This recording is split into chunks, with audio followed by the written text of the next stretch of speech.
Hi friends, ನಾನು ನಿಮ್ಮ Sujata. So ನಾನು ಅತಿ ಹೆಚ್ಚು ವಿಡಿಯೋ ಮಾಡೋದು ಹೆಣ್ಣುಮಕ್ಕಳನ್ನು ಸಬಲೀಕರಣ, ಅಂದರೆ ವುಮೆನ್ ಎಂಪವರ್ಮೆಂಟ್. ಅವರು ಹೇಗೆ ಸ್ಟ್ರಾಂಗ್ ಮಾಡಬೇಕು ಅಂತ ತುಂಬ ಯೋಚನೆ ಮಾಡ್ತಿರ್ತೀನಿ. ಯಾವಾಗಲೂ ಹೆಣ್ಮಕ್ಳ ಬಗ್ಗೆ ತುಂಬ ಯೋಚನೆ ಮಾಡ್ತಿರ್ತೀನಿ. ಬಿಕಾಸ್ ನಾನು ನೋಡಿದ್ದೀನಿ ಹೆಣ್ಮಕ್ಳು ಅನುಭವಿಸೋ ಕಷ್ಟಗಳೇನು, ಅವರು ಜಾಬ್ ಮಾಡಿದರೆ ಡಿಫ್ರೆನ್ಸ್ ಏನು, ಜಾಬ್ ಮಾಡದೇ ಇದ್ದರೆ ಏನು, ಅವರು ಮನೇಲಿದ್ದರೆ ಏನಿರುತ್ತೆ, ಹೊರಗಡೆ ಹೋಗಿ ದುಡಿದು ಬಂದರೆ ಹೇಗಿರುತ್ತೆ, ಆ ಡಿಫ್ರೆನ್ಸ್ ನನಗೆ ತುಂಬ ಚೆನ್ನಾಗಿ ಗೊತ್ತು. ಆ್ಯಂಡ್ ಆ ಧೈರ್ಯ, ಆ ಕಾನ್ಫಿಡೆನ್ಸ್ ಲೆವೆಲ್ ಡಿಫ್ರೆನ್ಸ್ ನನಗೆ ಗೊತ್ತು. ಅದೇ ರೀಸನಿಗೆ ಹೇಳ್ತಾ ಇದ್ದೀನಿ. ಹೆಣ್ಣುಮಕ್ಕಳು ಮನೆಯಲ್ಲಿ ಆ್ಯಕ್ಚುಲಿ ಹೊರಗಡೆ ಹೋಗಿ ದುಡಿದು ಬರುವಂಥ ಹೆಣ್ಣುಮಕ್ಕಳಿಗಿನ್ನ ಅತಿ ಹೆಚ್ಚು ಕೆಲಸ, ಅತಿ ಹೆಚ್ಚು ತಮ್ಮ ಟೈಮ್ ಇರಲಿ, ಎನರ್ಜಿ ಇರಲಿ ಮನೆಯಲ್ಲೇ ಬೇಕಾಗುತ್ತೆ. ಹೊರಗಡೆ ಹೋಗಿ ಬರೋದು ಕಷ್ಟ, ಆದರೆ ಅದಕ್ಕಿಂತ ಅತಿ ಹೆಚ್ಚು ಕಷ್ಟ ಮನೆಯಲ್ಲಿ ಇದ್ದು ಮಾಡೋದು.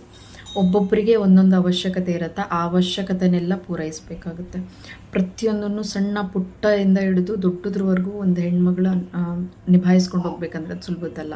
ಸೊ ಹೊರಗಡೆ ಹೋದಾಗ ಎಲ್ಲಾದರೂ 4 ಜನ ಮಾತಾಡ್ತಿರ್ಬೇಕಾದ್ರೆ ಕೆಲಸ ಮಾಡೋ ಹೆಣ್ಮಕ್ಳು ಇರ್ತಾರೆ ಅಥವಾ ಕೆಲಸ ಮಾಡೋರು ಇರ್ತಾರೆ. ಅವ್ರ ಹತ್ರ ಹೋಗಿ ಹೌಸ್ ವೈಫ್ ಹೋಗಿ ಅಪ್ರೋಚ್ ಆಗಬೇಕು, ಮಿಂಗಲ್ ಆಗಬೇಕಂದ್ರೆ ತುಂಬ ಹೆಸಿಟೇಟ್ ಮಾಡ್ಕೊತಿರ್ತಾರೆ. ಯಾಕೆ ಹೇಳಿ, ನಾನು ನಾನ್ ವರ್ಕಿಂಗ್ ವುಮೆನ್, ನಾನು ವರ್ಕ್ ಮಾಡ್ತಾ ಇಲ್ಲ ಅಂತ.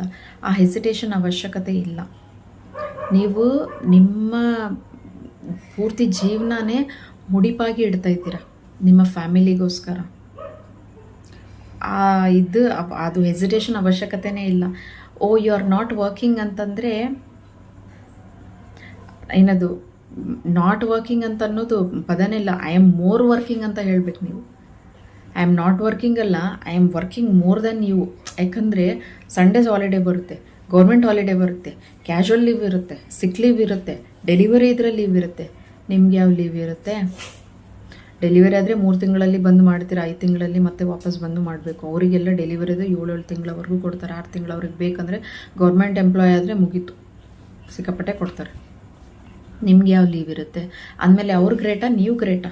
ನೀವು ಯೋಚನೆ ಮಾಡಿ. ಸೊ ಎಲ್ಲೇ ಹೋಗಲಿ, ಹೌಸ್ ವೈಫ್ ಅಂದರೆ ಹೆಸಿಟೇಟ್ ಮಾಡೋ ಅವಶ್ಯಕತೆ ಇಲ್ಲ. ಆರ್ ಯು ನಾಟ್ ವರ್ಕಿಂಗ್ ಅಲ್ಲ, I am working more than you ಅಂತ ಹೇಳ್ಬೇಕು. ನಾನು ನಿಮಗಿಂತ ಅತಿ ಹೆಚ್ಚು ಕೆಲಸ ಮಾಡ್ತಾ ಇದ್ದೀನಿ. ನಿಮ್ಮ ಕೆಲಸಕ್ಕೆ ಪೇ ಮಾಡ್ತಾ ಇದ್ದೀರಾ, ನನ್ನ ಕೆಲಸಕ್ಕೆ ಪೇ ಮಾಡ್ತಾ ಇಲ್ಲ. ಅಷ್ಟೇ ಡಿಫ್ರೆನ್ಸ್. ಬಿಟ್ಟರೆ ಅಲ್ಲಿ ಹೆಸಿಟೇಟ್ ಮಾಡ್ಕೊಳ್ಳೋ ಅಂಥ ಅವಶ್ಯಕತೆ ಏನೂ ಇಲ್ಲ.